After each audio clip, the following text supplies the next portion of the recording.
¿Me puedes escuchar, Elisa?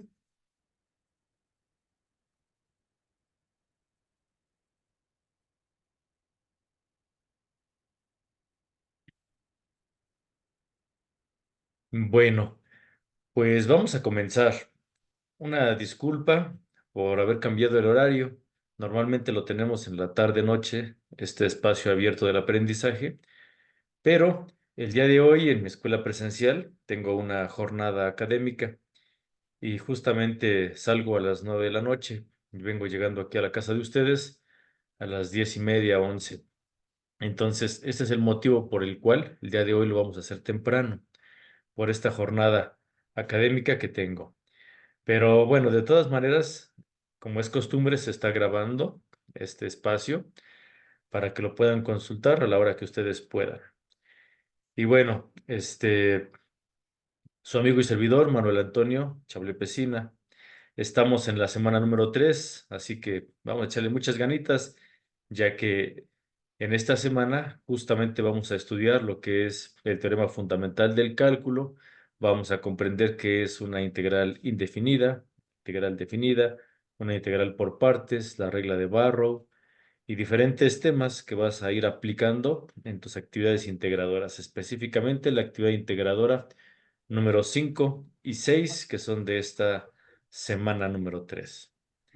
Eh, Vamos a comenzar ahorita con Elisa y tengo a un compañero o compañera que se presenta como Motorola. No sé quién sea. Si tienes micrófono, por favor, a Ana Laura Montiel Aguilera. Muy bien, Ana. Gracias y bienvenida. Bien, entonces, si tienes alguna duda, por favor, abre tu micrófono e interrúmpeme. Y si no puedes, no te preocupes. De todas maneras, yo lo comprendo. Algunos están en el trabajo. Bueno, vamos a comenzar a compartir. Voy a comenzar con algunos recursos que se encuentran en plataforma. Mi plataforma es como la de ustedes. Cambian algunos muy pequeños aspectos. Lo que quiero resaltar es que en la semana número 3 aquí que va del 20 de mayo al 26 de mayo, la unidad 2 que tiene por nombre la derivada y la integral en la explicación de los fenómenos naturales y procesos sociales. Aquí en esta semana hay varios recursos en la parte iconográfica. Específicamente te voy a recomendar el teorema fundamental del cálculo y lo que tiene que ver con la aplicación de la integral e integrales. También descarga el documento integrales definidas e indefinidas. Todo sirve, todo, todo, todo. Pero específicamente, ahorita voy a darle un clic a lo que es integrales. Le doy un clic y le damos aquí en entrar, después en la pregunta ¿qué es? Y así es como quiero comenzar el día de hoy. ¿Qué es una integral? Dice, es una operación matemática inversa a la derivada. La clase pasada estuvimos viendo derivadas, inclusive por ahí realizamos varios ejercicios. Entonces, este proceso de la integral es al revés, es lo contrario. La integral también tiene el nombre, recibe el nombre de antiderivada. Dice, esta función se representa mediante una f mayúscula. Darás cuenta que a veces ponemos una f minúscula como cursiva y en ocasiones ponemos una f mayúscula. Esto también por ahí yo lo expliqué en las primeras clases, la diferencia entre una función, tu función original, f, una f cursiva o minúscula, como una función ya operada. Puede ser una derivada o puede ser otra función, pero ya, yo lo mencionaba, creo que les dije, una función ya, ay, se me olvidó el término que utilicé. Eh, la palabra es... Ay, ¿cómo se le llama?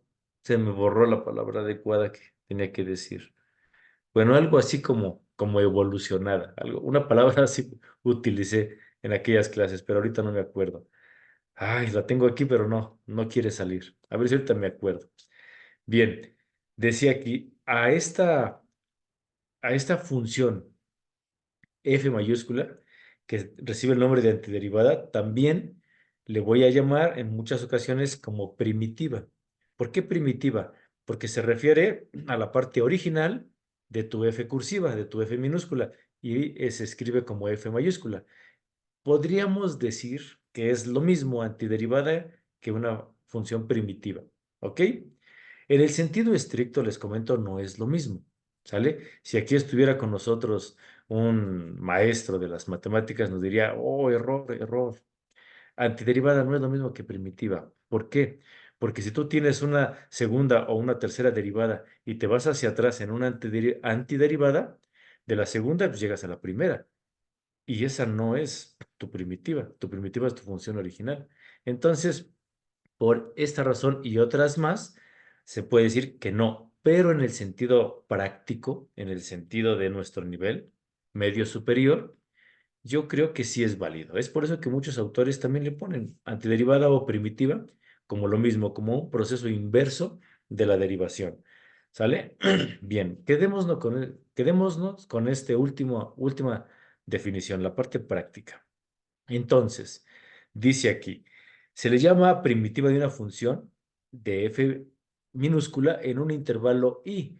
¿A qué se refiere con el intervalo i? Entendamos a la i mayúscula como un conjunto. ¿Se acuerdan que esto también yo ya lo había explicado? Se refiere que yo estoy tomando un elemento de un primer conjunto. Este conjunto es i, ¿ok? Es decir, como una función tal que para toda x le pertenece el conjunto I. ¿Sale? X es el elemento que yo voy a tomar del conjunto I. Esa letra griega como una E redondita se llama epsilon y se lee en la simbología matemática como pertenece. Entonces, para todo elemento X que le pertenece el conjunto I. Y se tiene que f' de X es igual a f cursiva de X. La f cursiva ya está operada, ya está. No me acuerdo. La palabrita esta. Este, trascendida, ya me acordé. Es la trascendencia de la aritmética y del álgebra. Es la palabra que yo había utilizado anteriormente. Y ahorita ya me acordé, trascendencia. Entonces la F cursiva ya está trascendida con respecto a la F mayúscula. Ahí está.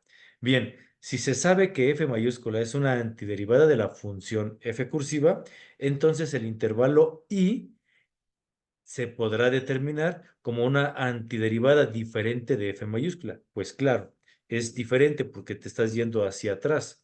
Cuando tú le pones la f en su primera comilla, tú estás refiriendo, te está indicando que tienes que hacer una operación, que tú tienes que trascender esta función. Y entonces esta primera derivada, así es como se otorga, como f cursiva de x. Y lo mismo, y si no te ponen f y te ponen g, cualquier letra del abecedario, esto ya lo habíamos explicado, indica lo mismo. ¿Por qué a veces se utiliza una F, a veces una G, a veces una H? ¿Por qué? Es porque entonces tú estás tomando términos diferentes. Tomas un término para F, tomas un segundo término para G, tal vez tomas un tercero para H. Es por eso, te hace diferencia en cuanto a los términos que tú estás trascendiendo. Esa es la única diferencia, ¿ok? Bien, pero aquí hay una cuestión. Esta letra C aparece, si te das cuenta, después de haber hecho tu operación inversa, tu antiderivada, tu primitiva. Cuando tú ya realizaste esta operación, le agregas un más C, más C. Si tú tienes una constante, ya tiene valor C. Y si no tienes constante, le agregas C. Y tal vez se tratará de encontrar ese valor de C, pero siempre la tiene que llevar. Así como cuando nosotros hacíamos derivadas, al final le poníamos un dx, que era un diferencial de x. Aquí no, aquí le vamos a poner un más c, donde c es una constante cualquiera, que se le llama constante de integración. De esta manera, cuando se habla de la antiderivada, se suele mostrar a toda la familia de estas. A ver, ¿a qué te refieres con la familia de estas? Lo que pasa es que cuando tú realizas la antiderivación o la primitiva, hay funciones que van acorde a un término específico, a un coeficiente y una variable. Y en todas estas, siempre su antiderivada o su primitiva tendrás el mismo principio de integración. Entonces, a todas estas que tienen el mismo principio, ya sea indefinida o la que sea, va a tener la misma constante. Por eso es que se le llama una familia, una familia de integración. Más adelante lo voy a explicar de nuevo. Bien, entonces, a todas estas constantes de integración, siempre mediante un representante, que en este caso es, más adelante lo voy a explicar también, es como una S alargadita, que se le llama integrando, siempre lo va a acompañar. Al final tiene que llevar ese más C. ¿Ok? Bien. Ahora, viene aquí un ejemplo. Aquí está, a continuación, revisa el siguiente ejemplo en el que se utiliza el teorema fundamental del cálculo. Y dice, si f es una función continua sobre el intervalo AB, fíjense aquí, el intervalo que hace un momento lo mencioné como un conjunto y aquí ya no. Aquí ya me lo ponen como un intervalo. ¿Qué es un intervalo? Es un pedacito de algo que tú sabes dónde inicia y dónde termina. Ese donde inicia es A y ese donde termina es B. Entonces, todo lo que hay entre A y B se le llama intervalo. A veces le ponen uno y 2, a veces le ponen I al inicio y una F al final, que va desde I hasta F, como tú quieras, como te lo encuentres. A, B, uno, 2 y F. Inicio, final. ¿Ok? Esta es la famosa regla de Barrow, que también lo voy a explicar más adelante. Es simplemente cuando yo tengo una una integral, la que sea, pero tiene un principio y un fin, el intervalo. Entonces yo analizo a partir de su primitiva final y le voy a restar el análisis de su primitiva inicial. Y eso es prácticamente, ¿no? Y aquí me ponen un ejemplo con datos, lo cual te va a ayudar porque tienes por ahí una actividad integradora donde aplicas precisamente esta regla de Barrow. Me parece que es la actividad 6. Bien. Ok, entonces regreso y así como te expliqué ahorita este recurso, que nada más fue el de integrales, te recomiendo que entres también al teorema fundamental del cálculo, a la aplicación de la integral. Y bueno, ahorita lo único que hice fue explicar un recurso que está a tu alcance, que tú tienes ahí en en tu plataforma. Dejo de compartir y regreso con ustedes. Bienvenida, Julieta. Yo sé que estás en una situación en la que a lo mejor no puedes participar. Pero si puedes, con todo gusto. Elisa y Ana, ¿tienen también ustedes alguna duda?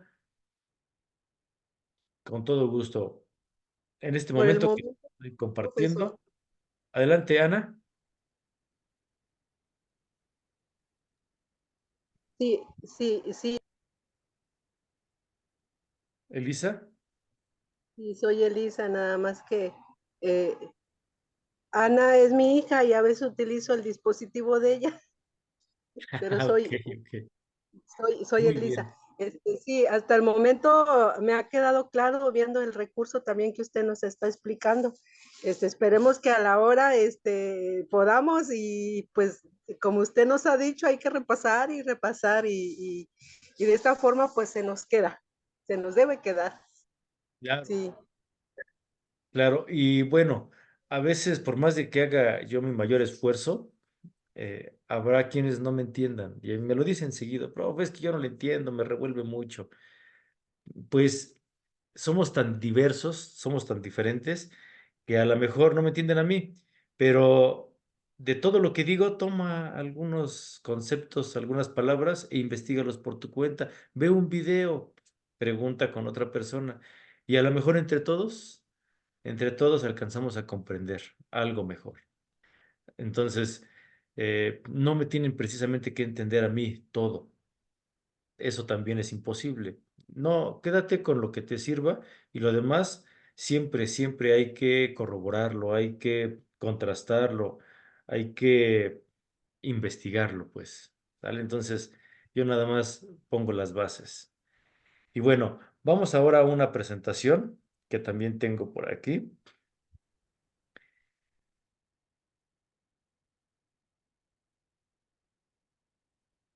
Ya se puede visualizar. Y bien. La derivada y la integral en la explicación de los fenómenos naturales y procesos sociales. Bienvenidos de nuevo a este módulo 18, semana 3. Empecemos con el teorema fundamental del cálculo. ¿Qué es este teorema? Fácil, fácil. Se basa en un rango de una curva. Un rango de una curva. ¿Qué es un rango? Ya lo dije. Un principio, un fin. Una A, un B, uno a 2 y a F. Y ese rango está dispuesto en un pedacito de una curva. Y lo que hay debajo de esta curva será precisamente la primitiva de F. Es esto que está en el dibujo. Tomo una fracción de una curva, tomo mi rango de A y B, identifico un punto cualquiera en la curva, un punto cualquiera. Y entonces yo tengo un rango que va de A al punto cualquiera y del punto cualquiera a B. Y todo lo que yo haga en este análisis será un área bajo la curva. Eso es una integral. Eso es una integral. Es decir, toda aquella superficie o área que se encuentra entre mi eje horizontal, mi eje vertical, delimitada por este rango A y B. Y hago análisis puntuales. Mi análisis puntual es esta línea vertical que se detiene en cualquier punto y lo que va definiendo mi función. Esto yo lo explicaba en las primeras clases. La línea vertical representa precisamente mi discriminante de la función. Si toca un punto es función, si toca más de uno no es función. Entonces este discriminante se va moviendo y va determinando un punto específico que determina a mi función.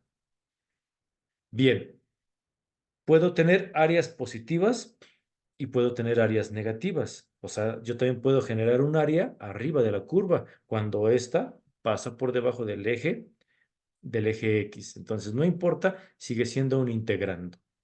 ¿Ok? Bien. ¿Y cómo se hace este cálculo del área? Las áreas parten del teorema de cuadratura la cuadratura del rectángulo. ¿En qué consiste este teorema?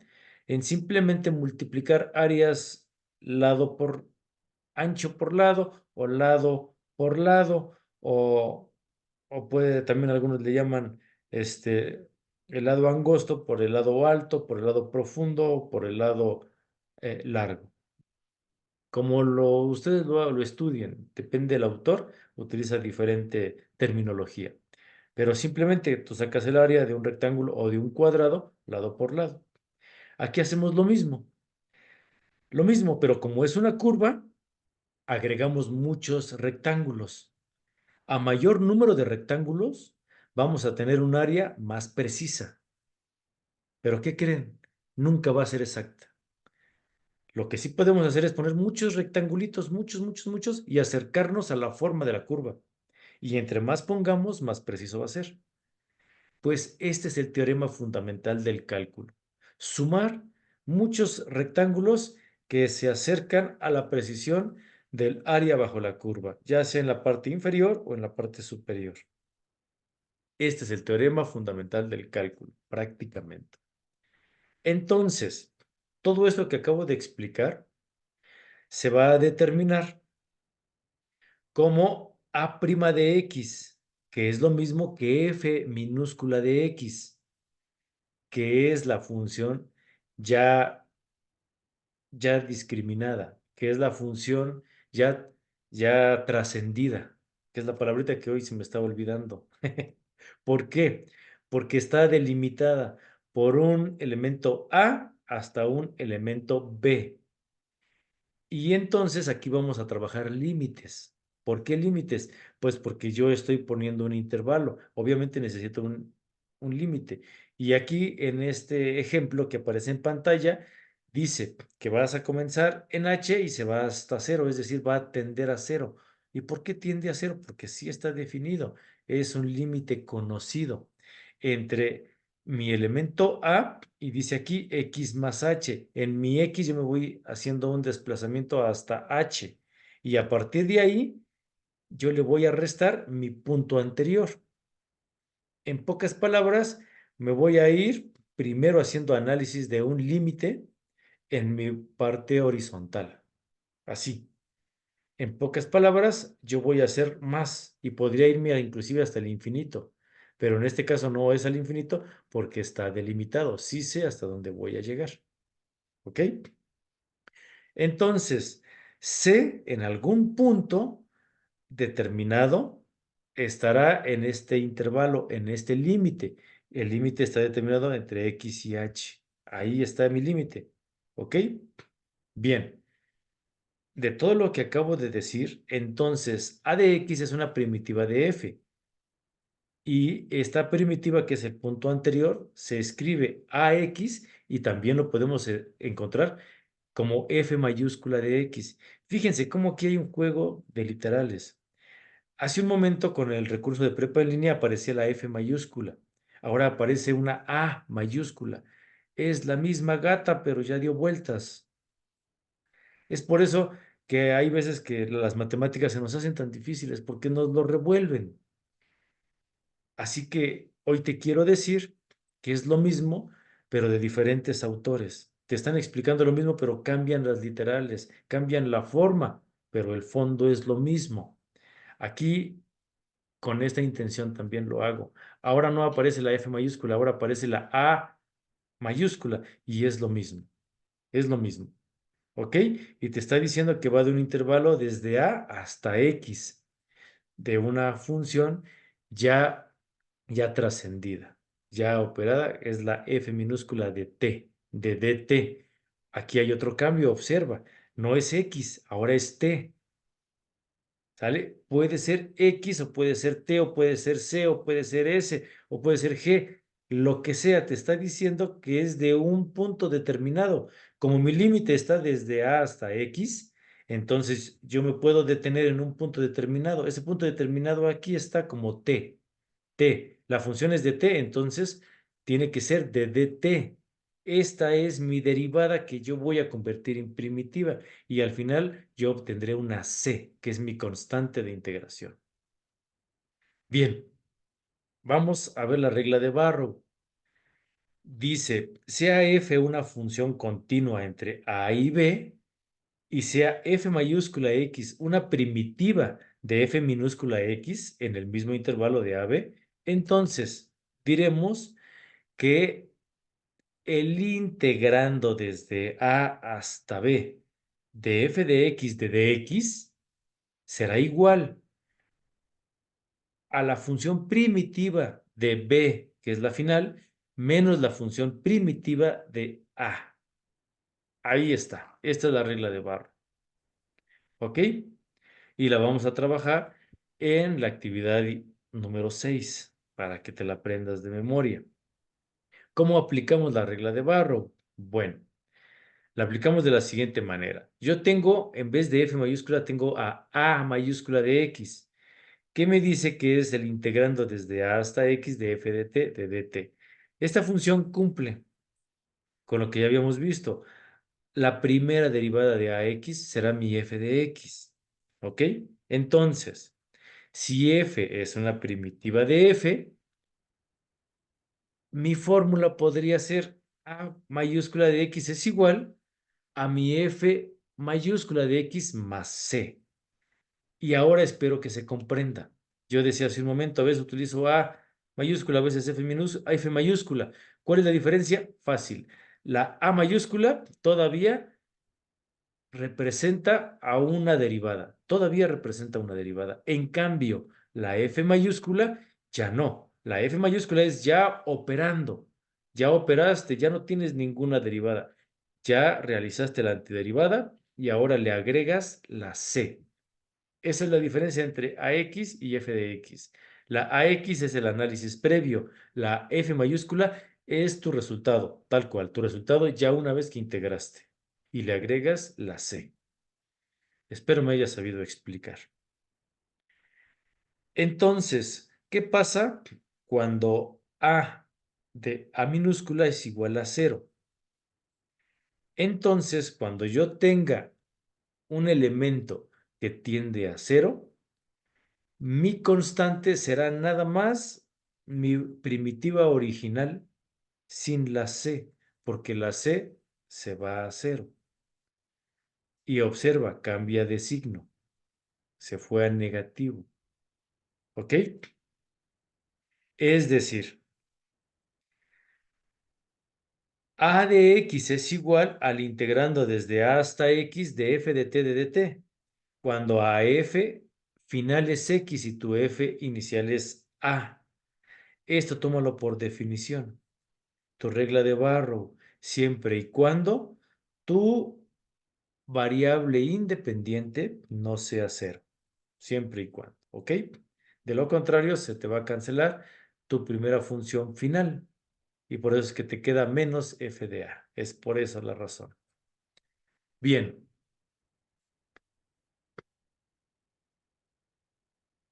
Veamos ahora otra aplicación de la regla de Barrow.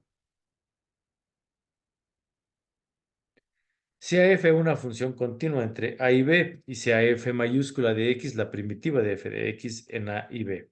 Entonces, mi regla de Barrow que hemos estado analizando hasta el momento, que te la tienes que aprender, queda de la siguiente manera, a manera de resumen. La regla de Barrow obedece a la integración de dx con límites. Tengo un límite superior y un límite inferior. El superior está determinado por b y el inferior está determinado por a. Todo esto en un límite donde n, que n es cualquier número, cualquier punto dentro de este rango, en un montón de rectángulos que tienden al infinito. Son límites al infinito, porque ya había dicho, entre más número de rectángulos yo coloque, más me acerco a la precisión de la curva. Entonces conviene hacer una tendencia al infinito. ¿Ok? Y representa un área, perdón, bajo la curva entre mi segmento, entre mi límite, entre mi intervalo A y B. ¿Ok? Y se nos presenta también la regla de Barrow entre un intervalo A y X, donde mi intervalo A y X está determinado precisamente por los diferenciales de T, donde T toma un elemento dentro de este rango, cualquiera de ellos, en una tendencia al infinito también. Y siempre y cuando f sea positiva, porque ya decíamos que si mi variable independiente es cero, o sea, neutro, entonces ya no funciona porque se me va mi f de x y nada más me queda un menos f de t. Lo expliqué hace un momento. Y aquí es donde entra el teorema fundamental del cálculo. Así es como se escribe y así es como se lee, pero tiene simbología que para algunos puede ser complicada o simplemente extraña, porque tiene por ahí una A invertida, ¿ya vieron? Y tiene una epsilon, una letra griega, pero se lee de la siguiente manera. La f' de x es igual a la función, perdón, la función ya trascendida de x, y la a invertida se lee algo así como de la cual se desprende x que le pertenece el intervalo a y b. Así es como se lee. Y la regla de Barrow, que ya vimos varias veces y la he repetido porque es lo que más vas a utilizar, que es el integrando desde a hasta b de f de x de dx, donde la función original, la función primitiva, primero es la final y después le vas a restar la inicial. Y bien, yo había explicado, estoy resumiendo todavía, yo había explicado que podemos comprender la integración como la antiderivada, la primitiva como antiderivada. Entonces, como definición de antiderivada, podríamos decir que es la función f minúscula definida en un dominio y, que ya expliqué y, ¿se acuerda que es como el conjunto? Y se dice que una función f mayúscula es una antiderivada de f minúscula en el mismo dominio, en el mismo conjunto. Entonces, f' de x será igual a f minúscula de x para toda x siempre y cuando esté en el mismo dominio, esté en el mismo conjunto. Ejemplo, una antiderivada para la función f de x de la función trigonométrica seno de x más 3x cuadrada menos 5x, pues esto es por tabla. Ahorita en la siguiente diapositiva, esta, podrás observar que la función seno de x es igual a menos coseno de x. Eso es por tabla. Entonces me regreso a la anterior y la antiderivada, la integral de seno de x es menos coseno de x. Y de 3x cuadrada, pues es x al cubo. ¿Por qué? Porque si es el proceso inverso a la derivada, entonces al exponente no le voy a restar, le voy a sumar 1 y lo voy a dividir todo entre el mismo valor del coeficiente, que en este caso es 3. Me queda 3, entre 3 es 1, me queda 1x y al exponente 2 le voy a sumar 1 y me queda 3. ¿Ok? Y lo mismo sucede con la constante 5. Al ser una constante solita, 5 sin la variable, mi integración al ir al sentido contrario, pues se le agrega una variable x. Y ya terminé. Como ya estoy en una f mayúscula, no debo de olvidar colocar el más c, mi constante de integración. Es importantísimo. Se le pone al resultado ya cuando integré todo. Ahí está. Y ahora sí, la tablita que te mencionaba. Así como en el ejemplo anterior, hay algunas que no se trabajan algebraicamente, sino que son por definición, son por tabla. Y aquí está. Ahorita tomé uno como ejemplo, pero hay varios. Y bueno, ahora vamos a trabajar con ejercicios. Primitiva o antiderivada. Se podrá considerar lo siguiente. F' de x es igual a 3x cuadrada, ya que el diferencial de dx de x cúbica, pues es 3x cuadrada, ¿verdad? Si yo derivo x cúbica, me va a dar como resultado 3x cuadrada. Por lo tanto, la función primitiva o la antiderivada f mayúscula es por definición primitiva o antiderivada de f minúscula en un intervalo i. Ya expliqué i, ¿verdad? El dominio i. Siempre y cuando f' de x sea f de x para todo valor de x en el mismo dominio. Y aquí es donde entra lo de la familia que les explicaba. La familia es el dominio, es i.